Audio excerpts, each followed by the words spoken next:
पार्श्वभूमीवर सोलापूर शहरात एका भव्य मिरवणुकीचे आयोजन करण्यात आले आहे। येत्या 1 मे 2026 रोजी सकाळी 10 वाजता ही मिरवणूक पार पडणार असून सर्वधर्मीय नागरिक मोठ्या संख्येने सहभागी होणार आहेत। या मिरवणुकीत भगवान गौतम बुद्ध, डॉक्टर बाबासाहेब आंबेडकर, छत्रपती शिवाजी महाराज आणि महात्मा बसवेश्वर महाराज यांच्या पुतळ्यांची भव्य शोभायात्रा काढण्यात येणार आहे।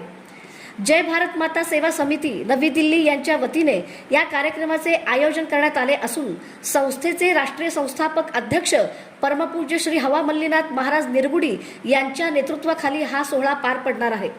बुद्ध पौर्णिमेच्या निमित्ताने सामाजिक एकात्मता, बंधुता आणि शांततेचा संदेश देण्याच्या या मिरवणुकीचा मुख्य उद्देश आहे।